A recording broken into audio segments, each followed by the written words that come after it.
Stop.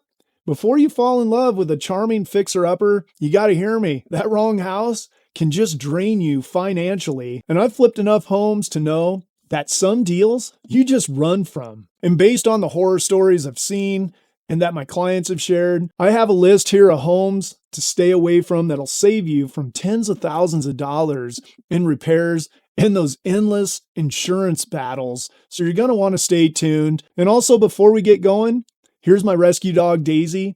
We support the rescue dog organizations around here in the Denver area for every deal that we do. But anyway, grab a pen and paper, take some notes, and let's get on with the video. First off, let's start with a home that has old plumbing because it is hidden under the floor and you just don't know what you're getting into. And if you're looking at a home that has cast iron pipes, and this home's especially from the 30s to the 1950s, odds are that sewer line is cast iron and it's on a slab. And guess what? You're going to have to chisel through concrete to replace this. And it's a huge job and a huge bill. And yes, there are people that say they've lasted 40 plus years without issues. But in my experience, it's a ticking time bomb. And I have bought plenty of homes. The minute I went down in the basement, there was a cracked cast iron line and we've had to tear that floor out. And it's not cheap, trust me. And another thing you got to look out for on homes with plumbing issues are that galvanized pipe. I mean, those things leak, they're rusty, they have that nasty brown water in the toilet tank. And again, I had it in one of my homes. I had to rip it all out. And if you see it, you're just going to have to factor in basically a full replumb of that house. And luckily with the PEX piping they have today, it does make it a lot easier from years ago when I had to do this. But here's the kicker. Some insurance companies, they won't even touch that house until you've replaced that. So keep that in mind, and especially in the market we're in, where insurance companies are trying to find a way to deny coverage any way they can. Now, if you're somebody who's handy, well then fine, just budget for it. But if you're just a regular buyer, just hoping to move in, live happily ever after, just skip that house altogether. Now, the next home that you may want to stay away from is a home with old wiring. Yes, that's another red flag. If you see the paper wrap wiring, the knob and tube, or aluminum wiring, these are all insurance nightmares, especially. And if you have to rewire a house, especially in today's world, that can easily run you anywhere from $20,000 to $50,000. It depends where you're at. And that aluminum wiring, even if you use those Alumicon connections and so forth, and most insurers are going to push back and just say no thanks. So really keep that in mind if you see a home with those types of wiring.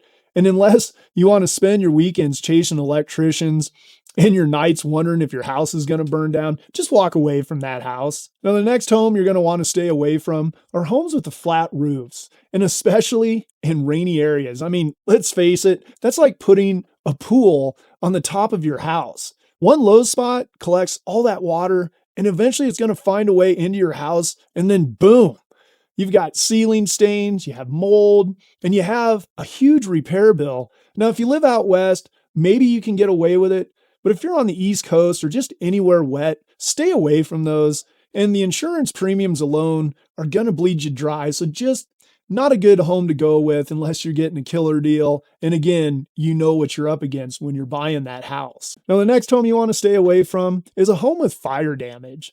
I mean, if a home's been in a fire, and even if it's been repaired, expect a slow, painful closing and just endless questions from new buyers and insurers. I mean, those char marks and those rafters, they're going to spook those home inspectors and the lenders. And unless you're deeply experienced and you're getting just a dirt cheap deal on this home, just move along. You don't need the issues. And again, for the insurers, that home's going to have a red flag forever. So just stay away from it. Now, the next home you want to stay away from are homes with foundation and structural issues. If you see cracks in the slabs, uneven floors, horizontal cracks in the basement wall, that's a big no. Now, vertical cracks, they may be fixable, but those horizontal cracks usually mean serious foundation movements. And I have done plenty of foundation repairs on projects that I do.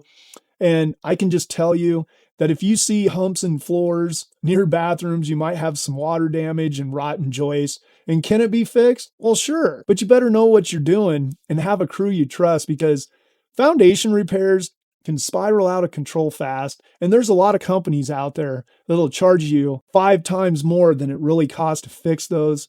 So just stay away from them if you're not experienced. And if you have more questions on any of this, hit my link below. I'd love to talk to you. And also, if you need a professional in your area to help you out, I'm connected with those throughout the country. I'd love to help you with that as well. But anyway, on to the video.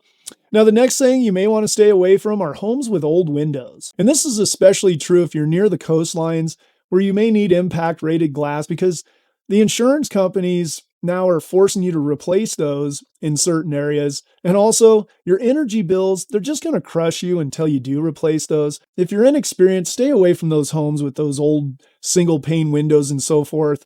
You'll be happy that you did. Another home that you may want to stay away from are homes with septic tanks in areas with sewer mandates. I mean, eventually you're going to be forced to connect to the city sewer, and it's not cheap.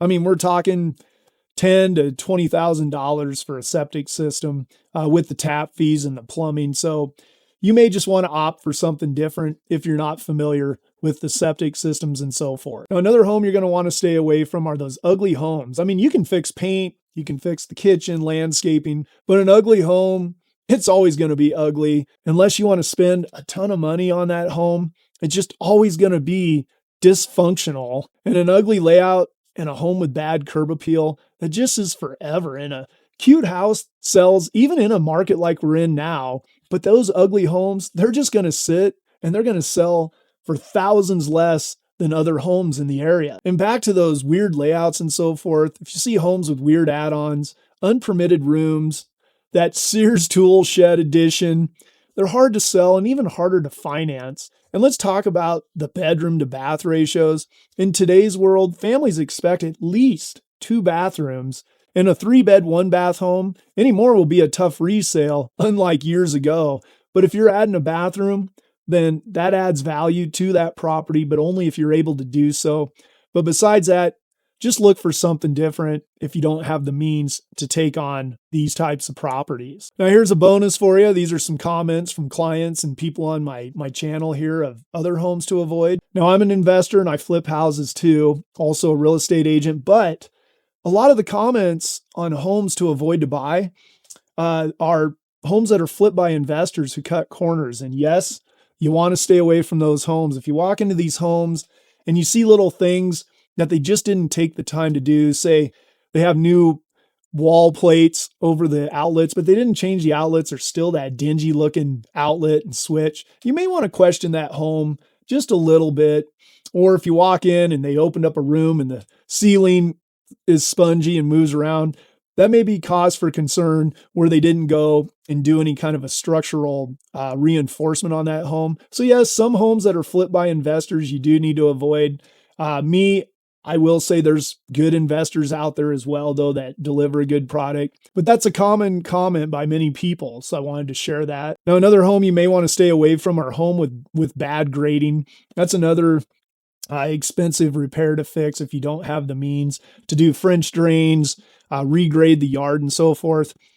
And again, any home that you see with a bad grade anyway, where the water flows towards the house, usually could be a sign of the structural damages and so forth. So if you don't know how to handle these or what to look for, just stay away from that property as well. Now, here's a big one on a home to stay away from, and that's one that's located on a busy road next to any commercial buildings, railroad tracks, or even in flood zones. These are all resale killers. And I tell my clients when they're thinking of buying homes next to some of these areas, go out and visit the area different times of the day and just get a feel, the noise factor and so forth. And just keep in mind that a lot of new buyers, when you go to resell, they're going to look on a map, and if they see this, they're not even going to go look at your house. So you lose a lot of potential buyers for this. And also homes in flood zones, you may want to avoid those altogether. I used to be a lender too, and insurance is high enough, but you add flood insurance on top of that and just becomes real expensive. And also resale's a nightmare. And also sometimes it can impact people getting loans on the properties. So anyway, just stay away from all these types of homes in these locations unless you really know what you're getting yourself into. Now, another property to avoid is a property that's in an HOA area. Now, you love them or hate them, they can just be expensive, restrictive, and just an all-out pain. And again, if you're looking at older homes, you don't so much have the hardcore HOAs, and you still have that community HOA in the older areas. So a lot more flexibility. People do try to bend the rules more on those as they don't seem to be able to enforce them as much. But if you're looking somewhere that has strict HOAs, really look into the covenants and restrictions ahead of time just to avoid making your life a big hassle once you live in that area. Now let's look at some of these homes as an investor, or for some of you that can do your own work, do a little sweat equity. And here I look for the opposite of what I just talked about. I like the problems that I can fix for profits. I mean, those bad roofs, I bought plenty of those homes and I've replaced them, and you get instant value out of replacing those roofs. And again, if you look at a property and the roof looks bad, go to that seller and maybe they can file the claim ahead of time, and you'll walk into a property with a brand new roof starting out. So that's always a win-win situation for you. The other thing I like to look for on these homes are, say, carports or porches. I like to wall them in depending on the flow of the property, obviously the areas. Don't take away garages if you're in areas that need garages. I'm not a big fan of that. But again, different areas, you can justify this. And you can add, say, some HVAC to it, and suddenly you have extra livable square footage that's worth hundreds of dollars per square foot more. So that'll add good value to that home. And also, if you can add a second bathroom to, say, a 3-bed, 1-bath, that's a major value boost. So if you're handy or an investor, those are the kinds of homes that you actually want to buy. Now, with all this I just talked about, here's the difference. I have the crews, I have the experience, and if you really don't have any of that right now, you just want to stay away from any of those, even though they look like great opportunities. Unless you have people you trust and you can rely on, then I say go for it. But again, just be careful. And again, if you have any questions on any of this, my link's down below. I'd love to connect with you. And if you need a professional, real estate professional out in your area, hit me up. I have top professionals throughout the country. Love to set you up with somebody. Now, the bottom line, not every cheap house is a good deal, and not every old house is a money pit. The key is knowing the true cost of repairs before you buy, and avoid the properties that are more trouble than they're worth. And if you have your own horror story or never again lesson, please drop it down in the comments. And if you found this video informational, please share it with somebody you think could benefit from it. And also, I'm going to share a link down below to help out my rescue dog organizations. If you're not in the area here, you can always donate to help out the cause. I'd appreciate it. And until next time, stay tuned for this video that's coming up next.